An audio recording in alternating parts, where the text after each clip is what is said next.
tous, j'espère que vous allez bien, je suis vraiment ravie de vous retrouver aujourd'hui pour une nouvelle vidéo sur la chaîne qui va être une palle au final, puisque j'ai décidé de faire une palle pour le mois de la fantasy qui est organisé par Piketty Bookin. Donc c'est la première fois que je participe au challenge et je vous avoue que j'ai choisi la pire année pour y participer puisque je suis sur le point d'accoucher, donc clairement le mois de mai ça va être, je pense, le mois où je vais le moins lire.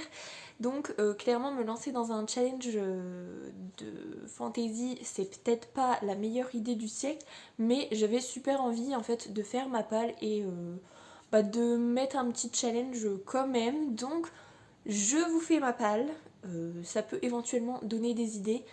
Je ne lirai pas tout, clairement je vous le dis, je ne compte pas du tout valider ce challenge, mais voilà, j'aimerais bien en lire au moins 4. Ça peut être compliqué, mais 4 ce serait bien. On verra comment je gère les choses, mais voilà. C'est plus pour le côté sympa de créer sa palle, de me remotiver à lire certains livres, donc on va partir là-dessus. Je tiens à vous préciser que je filme cette vidéo, on est le 27 avril. Vous allez la voir, normalement si je dis pas de bêtises, le 6 mai.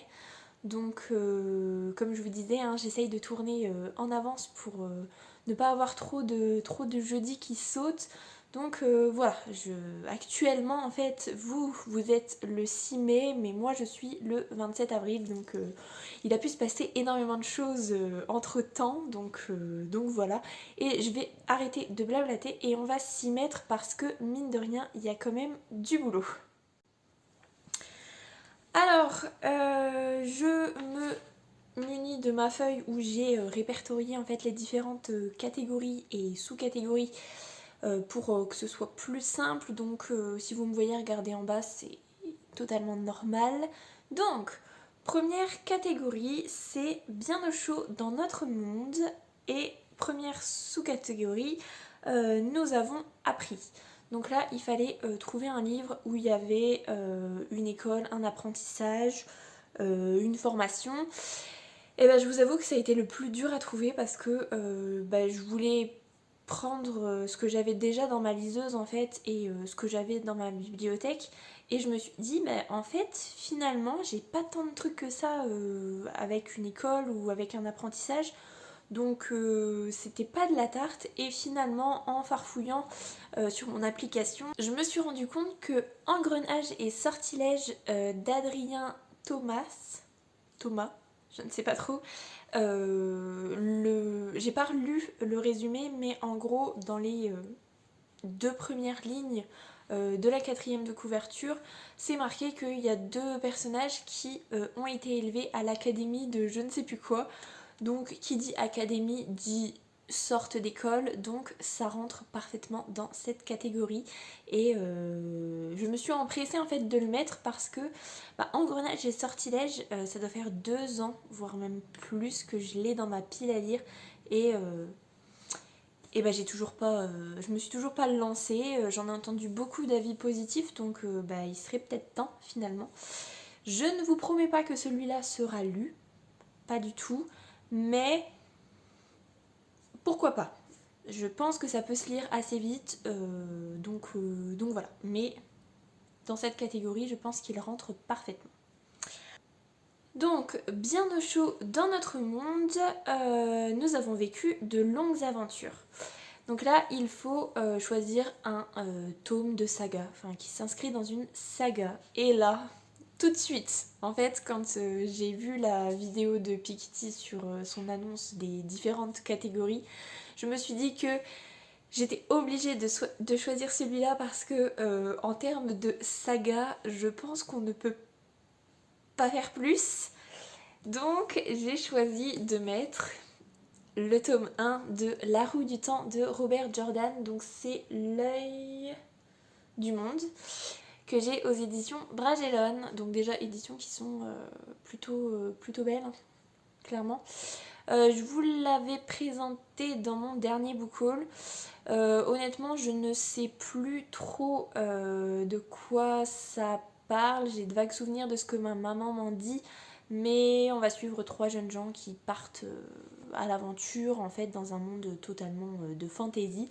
Donc ça me tente plutôt bien. Après, comme je vous disais, rien de mieux qu'un tome de La Roue du Temps pour rentrer dans une saga puisque il y a 22 tomes si je dis pas de bêtises, en tout cas dans cette édition là.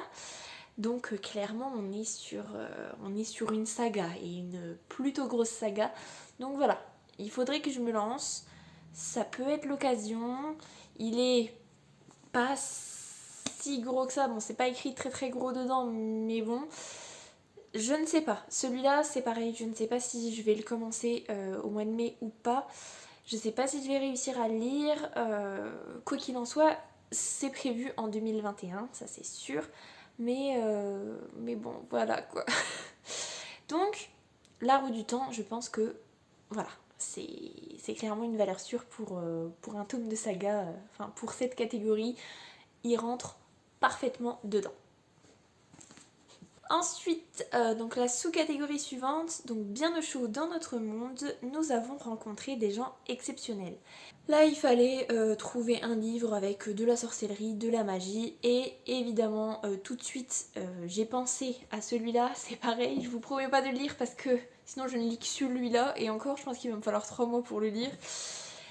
J'ai décidé de prendre Le Puits de l'Ascension de Brandon Sanderson, donc c'est le tome 2 des Fils des Brumes que j'ai aux éditions Orbit. Brandon Sanderson, c'est devenu une passion pour moi depuis cette année, on va dire. J'avais déjà adoré le tome 1 que j'ai lu en 2020, et depuis que j'ai enchaîné avec Skyward, avec L'âme de l'empereur, forcément, voilà, mon amour a continué à se développer pour Sanderson, donc j'ai très très envie de lire le tome 2, même si, voilà, clairement, vous pouvez tuer quelqu'un avec cette bricasse. Mais je sais que je vais pas être déçue parce que le tome 1 était tellement génial. On est sur clairement de la magie, mais au niveau des métaux plutôt. Et un système de magie qui change un petit peu de l'ordinaire. Donc pareil, il va parfaitement dans cette sous-catégorie là. Et j'ai très très envie de me plonger dedans. Mais voilà, je pense que ce sera pas celui-là qui passera en priorité pour le mois de la fantaisie parce que voilà, si je me lance là-dedans, je ne me lance que là-dedans et à mon avis il va me falloir un mois pour le lire. Donc voilà, stratégiquement je pense que c'est pas forcément la meilleure idée du siècle d'avoir choisi celui-là, mais bon, je le mets, ça vous donne des idées aussi, voilà. Catégorie suivante, donc bien au chaud dans notre monde, nous avons découvert que nous avions un destin. Donc là, il fallait trouver un livre avec une quête, le fait d'être élu. Pareil, ça n'a pas été super évident en fait. Je vous cache pas que j'ai pris quasiment tout ce que j'avais en fantasy dans ma bibliothèque. Je suis allée sur Booknode, je les ai tous mis et je suis allée dans thème et j'ai regardé à chaque fois si un de mes livres rentrait dans la catégorie. Et oui, il y en a un qui y va, techniquement, parce que c'était marqué quête identitaire. Donc, quête identitaire, quête, pour moi, ça y va, donc voilà.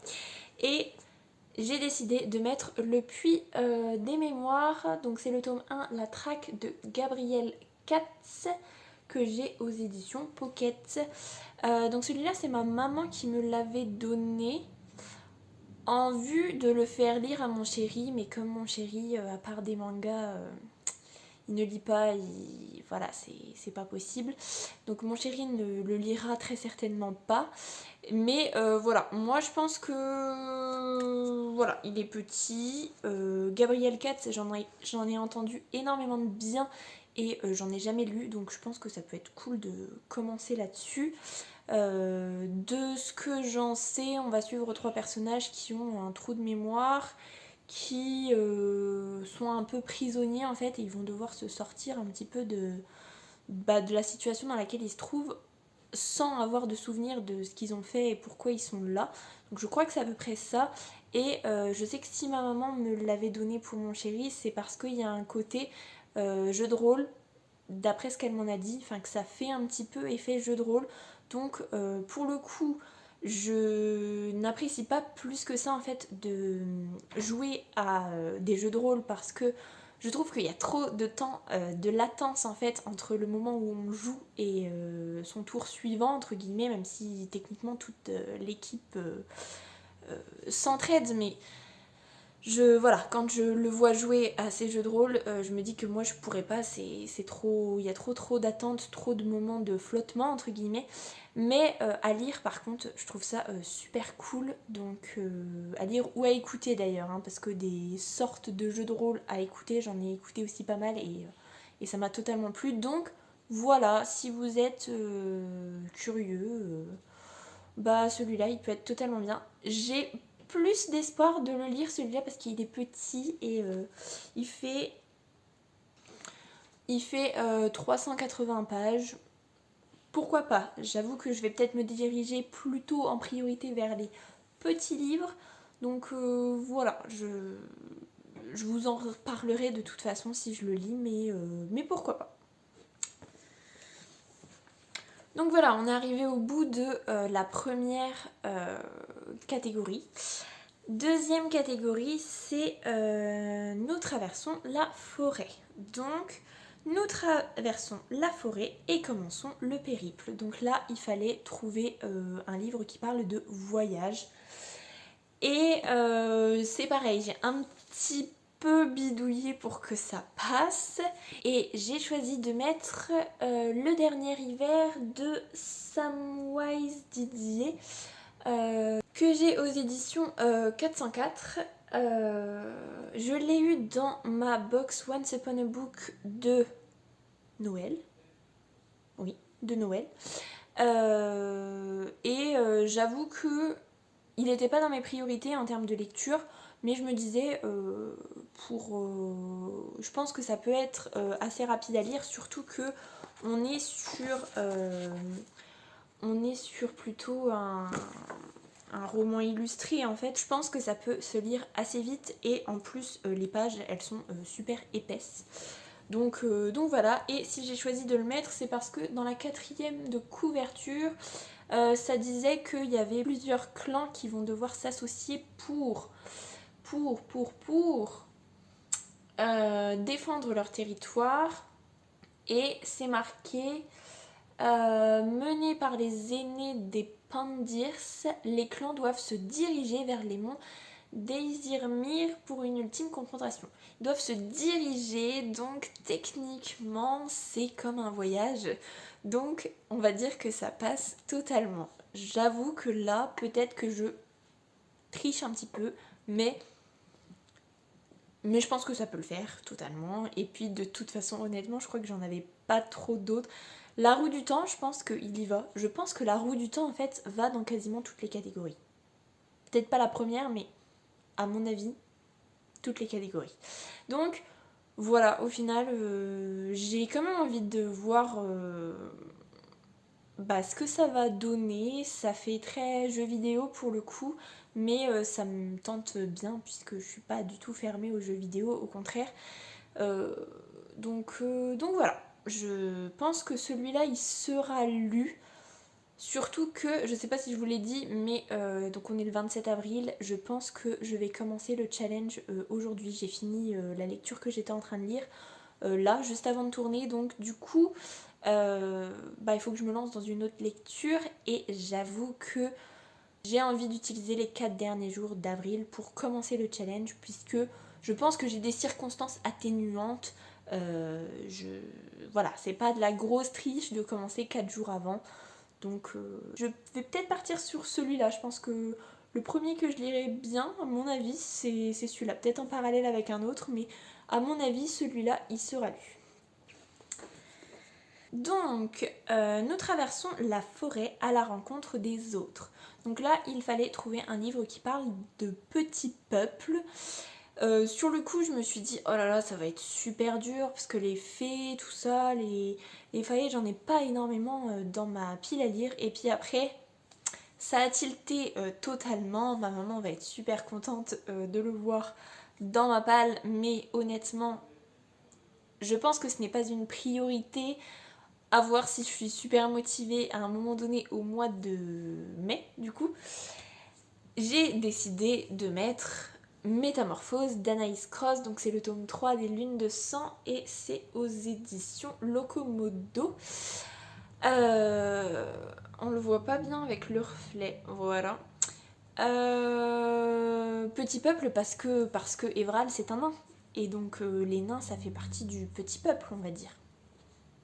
Je pense que, pareil, là je biaise un petit peu, enfin je contourne un petit peu le côté petit peuple parce que je pense que on est plutôt sur fées, sur gnomes, lutins, tout ça. Les nains ça fait peut-être pas vraiment partie du petit peuple, mais il me semble qu'il y a des lutins dans cette saga. Donc même si les nains ça ne fonctionne pas, les lutins ça doit fonctionner. Donc normalement je suis quand même bien. Et en gros, au niveau de ce qui se passe, réécriture de Sherlock Holmes, mais version fantasy, donc voilà. Il n'y a pas besoin d'en savoir vraiment plus, en plus c'est un tome 3.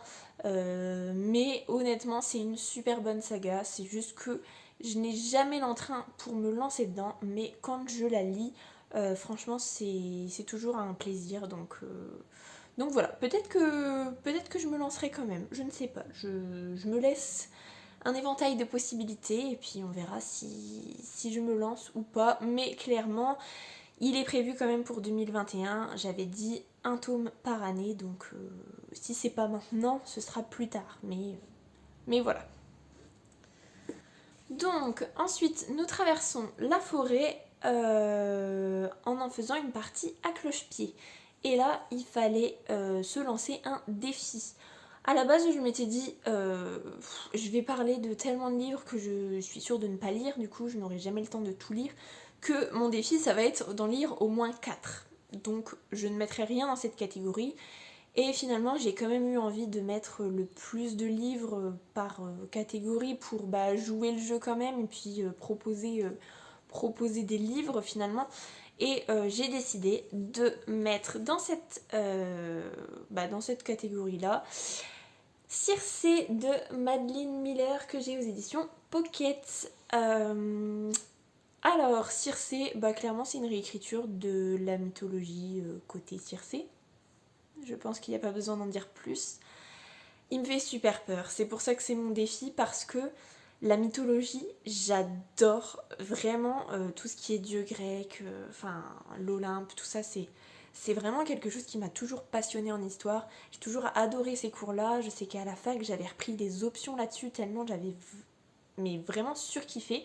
Mais j'avoue que les réécritures côté mythologie, je sais pas, ça me fait peur. Donc voilà, je pense que je peux totalement adhérer, mais il faut que je me lance dedans. Donc c'est vraiment un défi pour moi parce que en fait quand je le vois, j'ai l'impression que je freine les cas de fer en fait pour ne pas aller le lire. Et non, je pense que je peux totalement adhérer. Surtout que Circé, je connais, mais peut-être pas tant que ça. Donc en plus, ça peut être totalement intéressant de lire au final celui-là. Donc bon, bref, je vous promets pas que je le lirai parce que comme il fait partie des défis et que je pense foirer totalement ce challenge, je me dis clairement on va peut-être pas partir sur celui qui me fait vraiment peur, mais pourquoi pas si un jour, pas fait comme un autre, je me dis que j'ai envie d'un petit poche. Bon, petit, on est quand même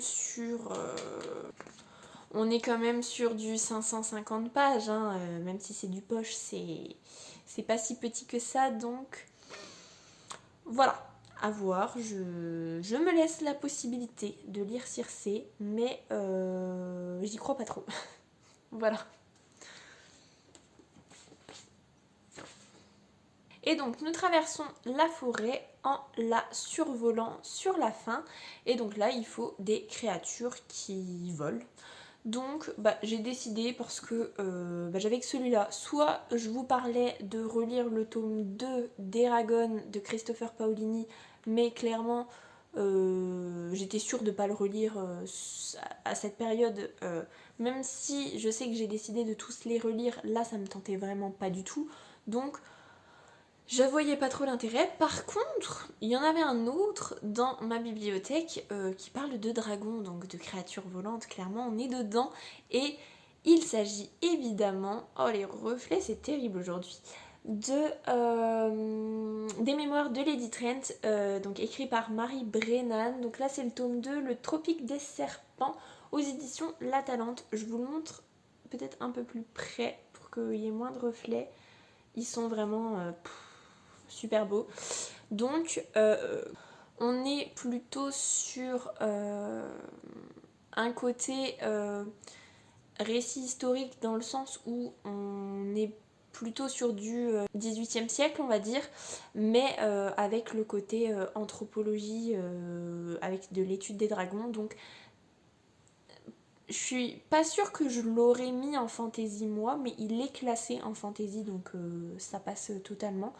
Mais voilà, pas sûr non plus de le lire. Après, il est petit, peut-être que je vais me laisser tenter. Ce qui est sûr, c'est que j'avais dit que aussi je le lirai en 2021, donc quoi qu'il arrive, il sera lu. J'arrête pas de vous dire ça depuis tout à l'heure, mais on part quand même sur une année 2021 de lecture où là j'ai essayé de rusher à mort en début d'année parce que je sais qu'en fin d'année je ne pourrai pas lire autant que ça. Donc là j'arrête pas de vous dire mais ce sera lu, mais en fait si ça se trouve ce sera pas du tout lu. Je croise les doigts pour moi, croisez les doigts pour moi parce que je crois que je me fais vraiment trop de fausses idées. Bref, c'est tout. Donc voilà, honnêtement, c'est vraiment bien, c'est bien écrit.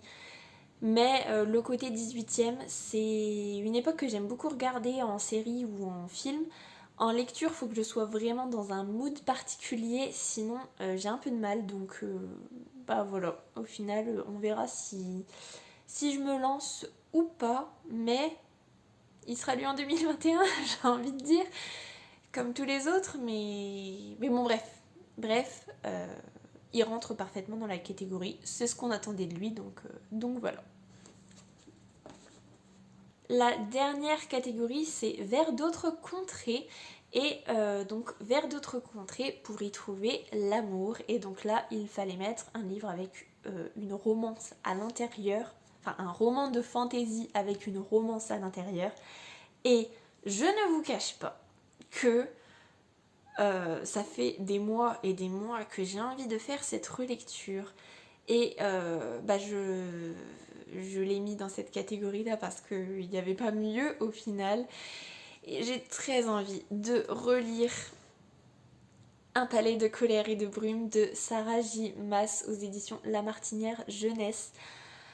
C'est le tome 2 donc de la saga Un palais d'épines et de roses que j'ai surkiffé, vraiment c'est incroyable. Le tome 2 c'est mon chouchou, je l'aime d'amour, j'ai trop envie de le relire. Après, c'est une brique, mais en même temps c'est une relecture, donc je sais pas vraiment en fait s'il va être relu ou pas. Parce que ça fait entre guillemets perdre du temps de lecture. D'un autre côté, si j'ai pas beaucoup le temps et que je suis pas trop à fond dans mes lectures, une relecture pour le coup c'est pas très grave de louper des trucs puisque je l'ai déjà lu finalement. Donc ça peut être bien quand même. Et puis l'univers, les personnages, Rhys me manque tellement en fait que voilà, je pense que je vais craquer et que je vais quand même le relire, peut-être en diagonale, peut-être en parallèle d'un autre livre, je ne sais pas encore, mais quoi qu'il arrive, il rentre parfaitement dans cette catégorie parce qu'il y a de la romance dedans. Ce n'est pas que de la romance, c'est aussi un univers de fantasy topissime, mais voilà. Et pour ceux qui ne connaîtraient pas, on est sur une réécriture de La Belle et la Bête et c'est juste trop bien donc allez-y, franchement allez-y. Ensuite, donc on se dirige vers d'autres contrées pour trouver un apprenti. Et donc là, il fallait trouver un livre de littérature de jeunesse et là, super difficile. J'ai eu beaucoup de mal à trouver. Du coup, j'en ai mis un qui me fait très envie. Je pense que celui-là, il sera lu. C'est un de ceux que j'ai un peu envie de commencer là tout de suite parce qu'il est pas très gros et parce que j'ai très envie de le lire depuis vraiment un moment. Je ne sais pas si il va dedans ou pas, mais je vais vous expliquer pourquoi je l'ai choisi quand même. Donc j'ai choisi de mettre le tome 2 de Shadow Scent, donc c'est La couronne de fumée de P.M. Friston. Je vous le remontre de plus près parce qu'il est vraiment beau. Il est moins beau que le tome 1, mais il est très beau quand même. Et j'ai décidé de le mettre parce que c'est les éditions La Martinière Jeunesse Fiction. Donc qui dit édition jeunesse dit littérature jeunesse. Je sais pas trop si on peut le considérer comme du jeunesse au final parce que le tome 1 je l'aurais pas mis dedans. Un Magic Charlie ça me dérange pas du tout de le mettre en jeunesse. Un Shadow Sense, je sais pas, techniquement oui, mais on est... Je sais pas, je ne sais pas, mais voilà, j'ai décidé de le mettre dans cette palle, j'ai décidé de le mettre dans cette catégorie. Il y va, tant mieux. Il y va pas trop, tant pis, au final, il y sera quand même. Et puis voilà, c'est pas très grave, mais il me fait très envie. On est sur de la fantaisie, côté senteur. Les senteurs sont très importantes dans ce monde-là. Les parfums sont très importants. C'est un tome 2, on va poursuivre l'histoire du tome 1. C'était un coup de cœur, je dirais, le tome 1, donc j'ai très hâte de lire ce tome 2. J'ai très hâte de lire un résumé spoilant du tome 1 parce que sinon je pense que je vais être complètement perdue dans l'histoire. Mais honnêtement, si vous connaissez pas la saga, lancez-vous parce que le tome 1 était vraiment super bien. Et le côté senteur, bah, ça apporte quelque chose qu'on n'a pas trop l'habitude de voir, donc c'était plutôt cool. Donc voilà. Ensuite, donc, on se dirige vers d'autres contrées pour se laisser porter. Et donc là, c'est participer à une lecture commune ou alors que quelqu'un choisisse un livre de fantasy pour nous. Et honnêtement, il y avait déjà tellement de livres. Je ne participerai pas à des lectures communes parce que je vois... Enfin, c'est pas que je vois pas l'intérêt, mais je n'arriverai pas à tenir le rythme, donc je vois pas l'intérêt de m'engager dans une lecture commune pour ne pas y arriver finalement. Et il y avait tellement de lectures, enfin il y avait tellement de livres dans cette palle au final que je vous présente que je me suis dit bon, cette catégorie là c'est tout, on la laisse, il y aura rien dedans, c'est pas très grave. Et voilà, donc là-dedans je ne vous propose rien.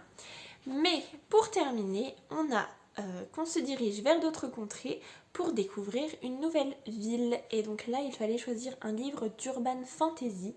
Et là, tout de suite, j'y ai pensé tout de suite, surtout que j'ai assez envie de le lire depuis quelques temps. Donc je pense qu'il sera lu celui-là, surtout que je l'ai sur ma liseuse. Et la liseuse, c'est bien pratique parce que ça se lit et ça s'emporte partout. Donc je pense que ce sera vraiment dans les prochains jours que je vais le lire. Et donc j'ai décidé de lire le tome 2 des chroniques de Michaela Lane. Donc c'est Fièvre Rouge et c'est écrit par Karen Marie Mooning. Donc tome 2, tome 1, on est sur de l'urban fantasy, clairement. On est sur un monde... c'est pas vraiment des démons, c'est plus des failles qui font un peu démoniaque. On est sur une jeune fille très fifille, mais qui a un super bon caractère et qui est topissime à suivre. Et le tome 1, j'avais vraiment beaucoup aimé et j'ai hâte de voir comment l'univers va se développer, comment le personnage de Mac va évoluer. Donc voilà, j'ai vraiment hâte de le lire. Celui-là, je pense qu'il sera lu. je suis sûre à 99% qu'il sera lu, donc voilà. Et on est arrivé au bout de cette palle gigantesque. Finalement, j'ai l'impression d'avoir des livres partout autour de moi, ce qui n'est pas qu'une impression, je pense, c'est vraiment le cas. Finalement, ce challenge, il est plutôt pas trop mal parce que j'en ai énormément en fait en version papier. J'en ai mis que 2 en version numérique, donc ça me permettrait de faire baisser ma palle côté papier, donc ça ce serait plutôt cool. Après, si j'arrive à en lire 4, je serais déjà super heureuse. On va dire que je vous fais un pronostic quand même avant de conclure cette vidéo. On va dire que Shadow Scent sera lu. On va dire que Le Dernier Hiver sera lu. Que Le Puits des Mémoires sera lu. Et le 4e, je ne sais pas du tout. J'ai bien envie de vous dire Un palais de colère et de brume, mais c'est une relecture, donc techniquement ça compte moyen. Ça compte, mais moyen. Je ne sais pas, vous verrez bien au fil des updates qui, je l'espère, vont continuer d'arriver sur la chaîne. Je pense là qu'on est à peu près au bout des vidéos que je vais pouvoir tourner en avance. Sauf si j'ai un rythme de folie sur les 4 derniers jours, que j'arrive à lire énormément, à vous retourner un update lecture pour la semaine suivante. Ce serait vraiment trop bien, mais j'y crois que moyen, donc bref. Je vais vous laisser là-dessus parce que cette vidéo va être beaucoup trop longue. En tout cas, j'espère que elle vous aura plu, j'espère que ça vous aura peut-être donné des idées pour participer au challenge du mois de la fantaisie. En tout cas, je vous souhaite une très belle semaine, de très belles lectures et j'espère vous dire à la semaine prochaine. Salut!